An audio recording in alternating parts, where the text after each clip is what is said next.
Then the Tathagata disciplines him further. Come monk, be virtuous, restrain with the restraint of the Patimokkha, be perfect in conduct and resort, seeing fear in the slightest form, train by undertaking the training precepts. When Agivesana, the noble disciple, is virtuous, restrain with the restraint of the Patimokkha, etc. Then the Tathagata disciplines him further. Come monk, guard the doors of your sense faculties. On seeing a form with the eye, do not grasp at its signs and features. Since if you were to leave the eye faculty unguarded, evil, unwholesome states of covetousness and greed might invade you. Practice the way of its restraint. Guard the eye faculty. Undertake the restraint of the eye faculty. Similarly, on hearing a sound with the ear, smelling an odor with the nose, tasting a flavor with the tongue, touching a tangible with the body, cognizing a mind object with the mind, do not grasp at its features and signs, signs and features. Since if you were to leave the faculties unguarded, evil, unwholesome states of covetousness and grief might invade you. Practice the way of the restraint. Guard the faculties. Undertake the restraint of the faculties. When Agivesana, the noble disciple, guards the doors of his sense faculties, then the Tathagata disciplines him further. Come monk, be moderate in eating, reflecting wisely. You should take food neither for amusement, nor for intoxication, nor for the sake of physical beauty and attractiveness, but only for the endurance and continuance of this body, for ending discomfort, and for assisting the holy life, considering, thus I shall terminate old feelings, without arousing new feelings, and I shall be healthy and blameless, and shall live in comfort. When Agivesana, the noble disciple, is moderate in eating, then the Tathagata disciplines him further. Come monk, be devoted to wakefulness during the day, while walking back and forth and sitting. Purify your mind of obstructive states. In the first watch of the night, while walking back and forth and sitting, purify your mind of obstructive states. In the middle watch of the night, you should lie down on the right side in the lion's pose, with one foot overlapping the other, mindful and fully aware, after noting in your mind the time for rising. After rising in the last watch of the night, while walking back and forth and sitting, purify your mind of obstructive states. When Agivesana, the noble disciple, is devoted to wakefulness, then the Tathagata disciplines him further. Come monk, be possessed of mindfulness and full awareness, or mindfulness and recollection. Act in full awareness when going forward and returning, when looking ahead and looking away, when flexing and extending your limbs, when wearing your robes and tearing your outer robe and bowl, when eating, drinking, consuming food and tasting, when defecating and urinating, when walking, standing, sitting, falling asleep, waking up, talking and keeping silent. When Agivesana, the noble disciple, possesses mindfulness and full awareness, then the Tathagata disciplines him further.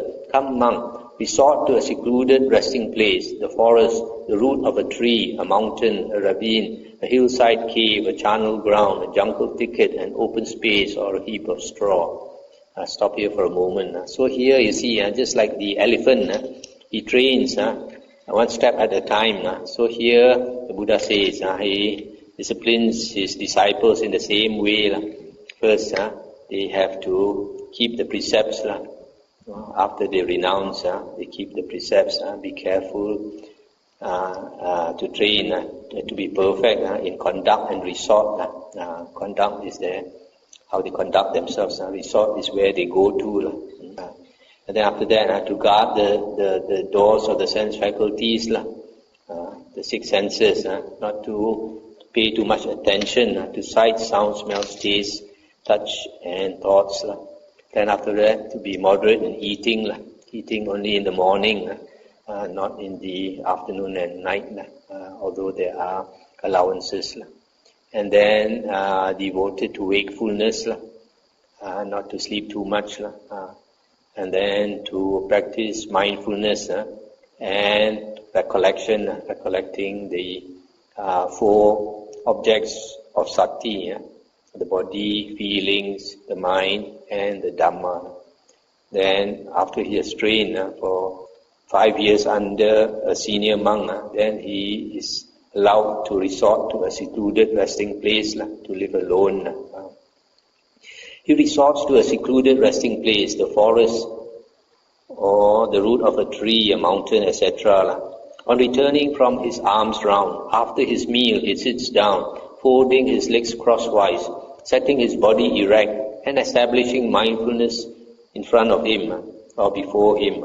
Abandoning covetousness for the world, he abides with the mind free from covetousness. He purifies his mind from covetousness. Abandoning ill will and hatred, he abides with the mind free from ill will, compassionate for the welfare of all living beings. He purifies his mind from ill will and hatred. Abandoning sloth and torpor, he abides free from sloth and torpor, percipient of light, mindful and fully aware. He purifies his mind from sloth and torpor. Abandoning restlessness and remorse, he abides unagitated with the mind inwardly peaceful. He purifies his mind from restlessness and remorse. Abandoning doubt, he abides having gone beyond doubt, unperplexed about wholesome states. He purifies his mind from doubt. Having abandoned these 5 hindrances, imperfections of the mind that weaken wisdom, he abides contemplating the body in the body, ardent, fully aware and mindful, having put away covetousness and grief for the world. He abides contemplating feelings in feelings, mind in mind, Dhamma in Dhamma, ardent, fully aware and mindful, having put away covetousness and grief for the world. Just as Agivesana, the elephant tamer, plants a large post in the earth and binds the forest elephant to it by the neck in order to subdue his forest habits, etc., and to inculcate in him habits congenial to human beings. So these 4 intense states of recollection are the bindings for the mind of the noble disciple in order to subdue his habits based on the household life, to subdue his memories and intentions based on the household life, to subdue his distress, fatigue and fever based on the household life, and in order that he may attain the true way and realize Nibbana. I'll stop here for a moment.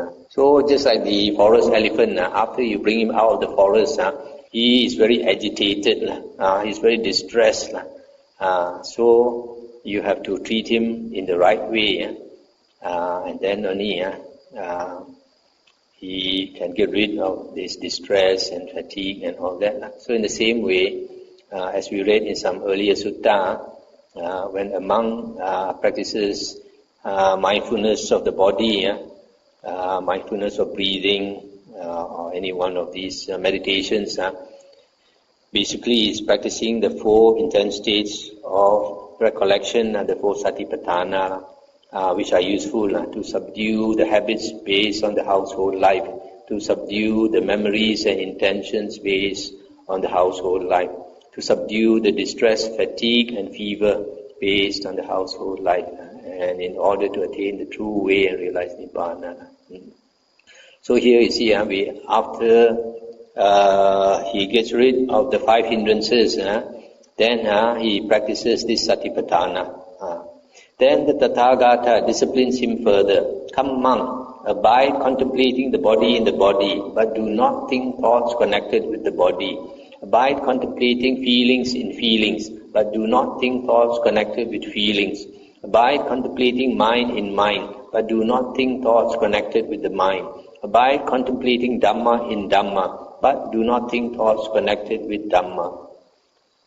With the stilling of applied and sustained thought, he enters upon and abides in the 2nd jhana, the 3rd jhana, the 4th jhana, and when his concentrated mind is thus purified, then he practices the abhinyas, the 3 abhinyas, namely the recollection of his past lives, then seeing beings passing away and being reborn according to karma vipaka.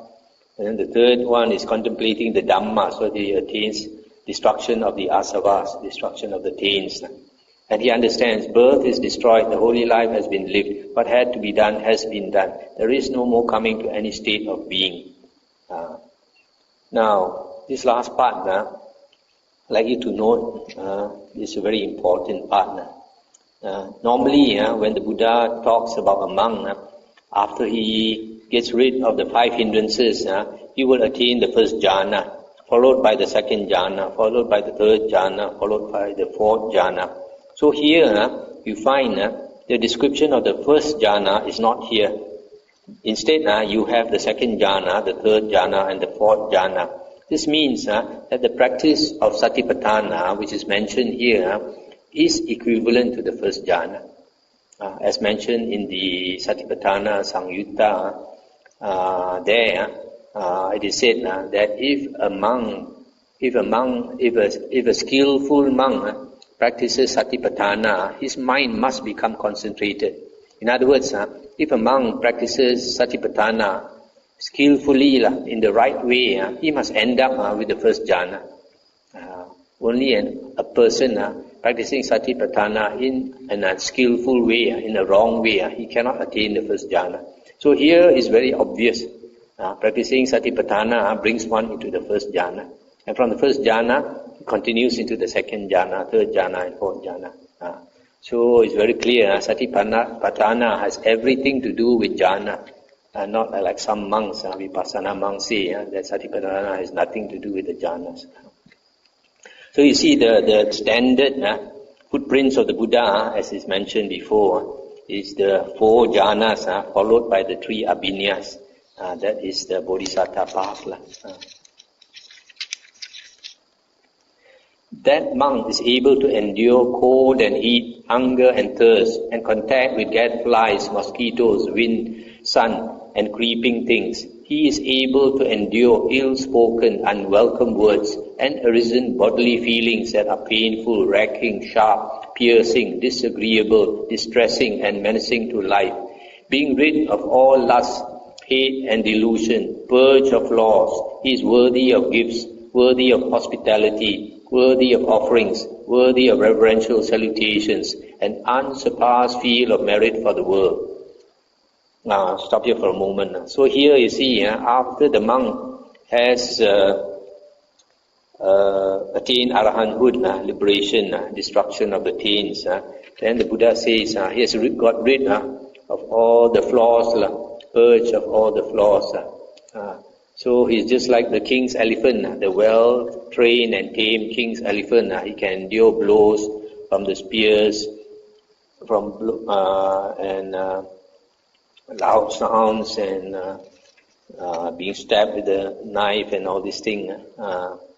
It says blows from spears, blows from swords, blows from arrows, blows from other beings, and the thundering sound of drums, kettle drums, trumpets, and tom-toms. Being rid of all faults and defects, purge of laws, is worthy of the king. In the king's service, considered one of the factors of the king. So in the same way, the Buddha says when the monk has attained arahanthood, has completed his full training, then he is able to endure all these hardships, cold and heat, hunger and thirst, contact with gadflies, mosquitoes, ill-spoken words, feelings that are painful, disagreeable, menacing to life. Just like the king's elephant, well-trained and well-tamed, there's nothing he cannot withstand.